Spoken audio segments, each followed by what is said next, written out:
The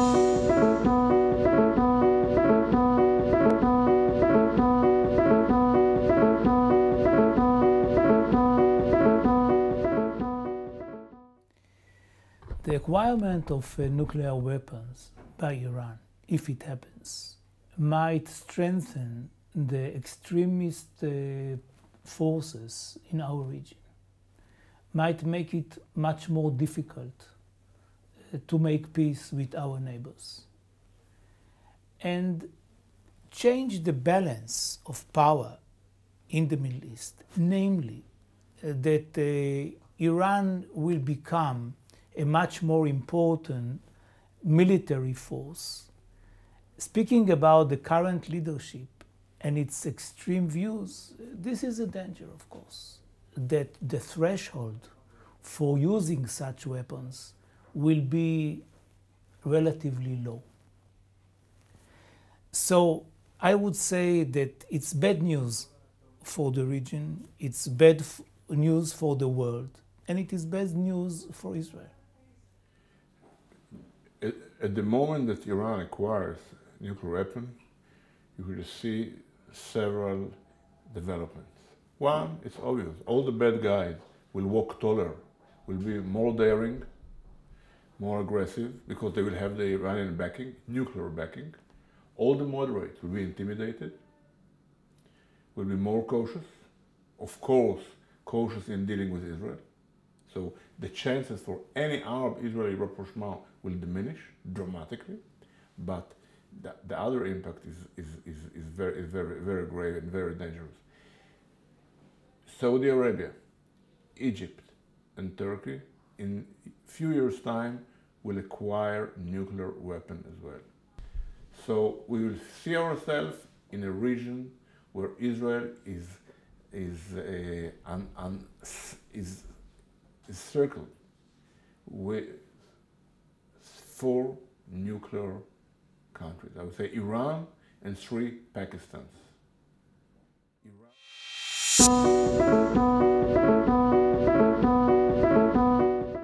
First of all, I do not believe that they will have weapons. What they are trying to have, apparently, is something which is very close to it. Namely, that weeks or few months from acquiring real weapons and carriers for these weapons, which is even more difficult. Now, this is bad enough. I mean, the point in which they are already having weapons, God forbid, is too late. And what is important is to prevent them from having these 5 minutes before a weapon because of the low threshold for them to use it. Which doesn't mean that if they have it, they will use it. I mean, since the World War II, no power used nuclear weapons. Iran, it's not a bunch of idiots. I mean, they are extremists, but it doesn't mean that they are a bunch of idiots. They understand that it is the end of Iran if they are doing something like that. The world will not allow them.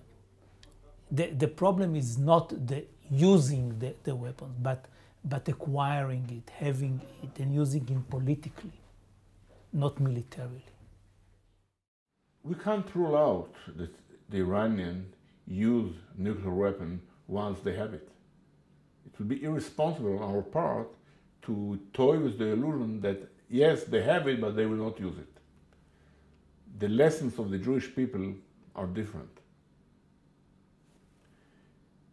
But even if they don't use it, if they just possess the nuclear weapon, by mere having the nuclear weapon, all the bad impacts on the region will occur, and it will affect Israel inside. No immigration, the reduction of foreign investments, and brain drain. The atmosphere here in Israel will be totally different. And without entrepreneurship, without excellence, Israel is not the same. It's the end of the Zionist dream.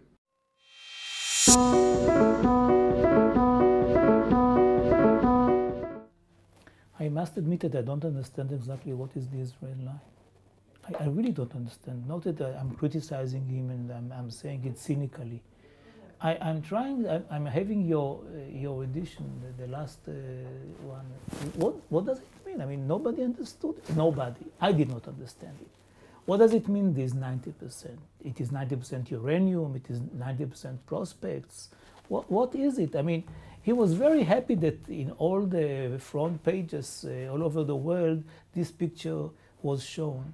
But anybody would have gotten the consideration of the world press if you bring to the UN something which is visible.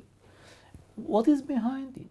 I mean, actually, the speech of Netanyahu in the UN changed the situation so that the world said, okay, Israel is not going to do anything in the near future. This was the bottom line. If this was the message of Netanyahu, he succeeded. If his message was the other way around, to say, here is the big danger and I want you to work with me against this danger, it did the other way around. And until this very day, I do not understand what was his message. Netanyahu did something good by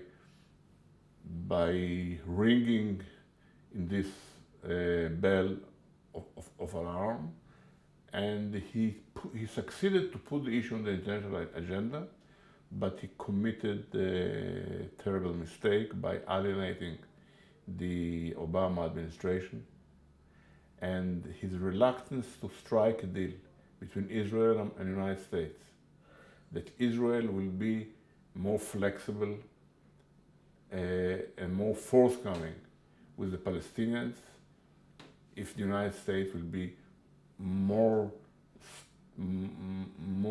determined and tougher with the Iranians. This is the deal that he had to strike, and he refused to do it because for him the settlements are more important than something that the security of Israel.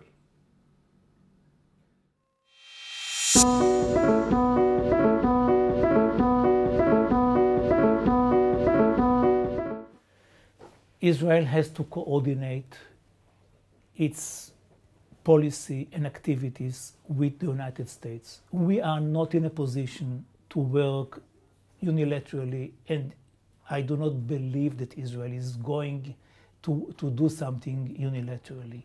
We are not in a position now to play games with the United States and say, we do not trust the only superpower in the world. Come on, come on, it's a joke. The American president, the leader of the world, of the free world, is telling us, I will not let them have nuclear weapons. What are you going to say now? You are a liar? I mean, this is really not serious. And I believe that it was the right policy not to do anything without the Americans, and this should be the policy in the future. The text and the tone of the US pledges are such that you can't ignore them and you can't disparage them. You have to respect it. But in spite of that, I would strongly recommend that Israel will build an indigenous, independent military capability to strike Iran on its own. I don't say that I don't trust Americans, but in this world, we have to trust at first ourselves, then our friends. Because for us, it's a matter of life and death. A small nation, especially the Jewish state with all our horrible national experience, we cannot rely exclusively on the goodwill, sincere as it is, of other nations. No way. This is the lessons of the Holocaust.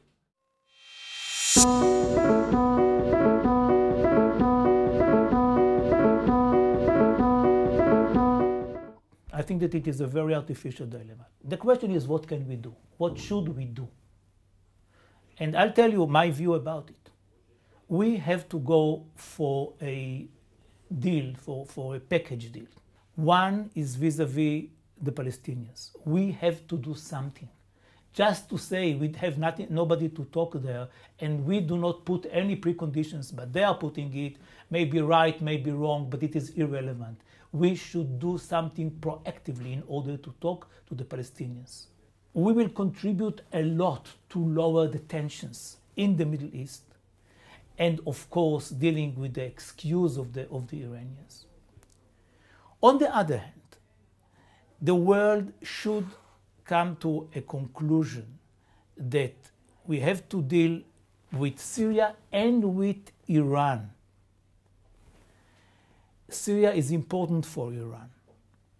If there is a deal with Syria saying Assad will step down, but his people, some of his people will be there, and the world will promise through these people who will stay there that the Alawites and the other minorities will not be hurt, I think that it would now be possible to get the agreement both of China and Russia to put an end to the current bleeding situation in Syria.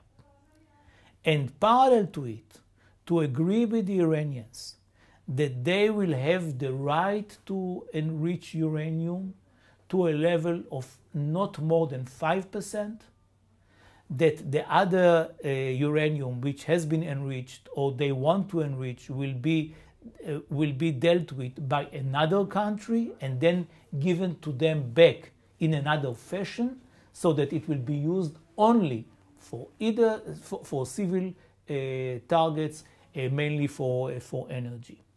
If we do all these things together, I believe that we can solve the problem. I think that it is soluble because Russia and China understand too the danger in the current situation. So the dilemma will not be either to do nothing and to accept nuclear weapons by extreme forces like the Ayatollahs in Iran, or to bomb Iran unilaterally and pay a very, very high price. There is no question about it. There is no way that Israel can allow that a hostile country will possess nuclear weapon. We should use all the means that it will not happen. War, military operation, is the last resort. It's not the preferable option. No way, it's not. But when we say that all the options are on the table, I don't mean that this is just a lip service to appease the Israelis. No. I mean, in all means, we should prevent that a state like Iran will have a nuclear weapon. It's better to pay the painful price of a military strike against Iran than living under the shadow of nuclear Iranian weapon.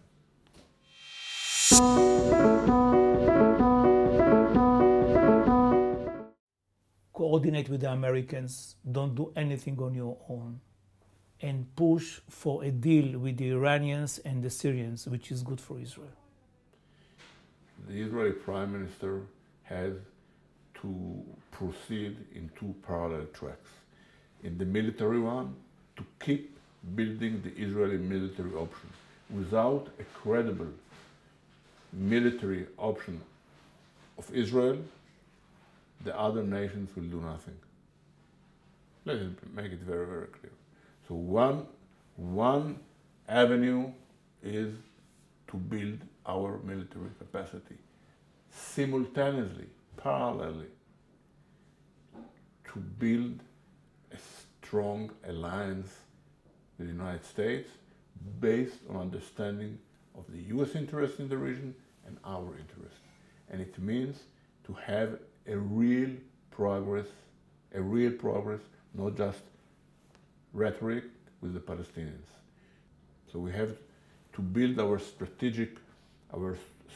our strategic strength in a military way and in a diplomatic way.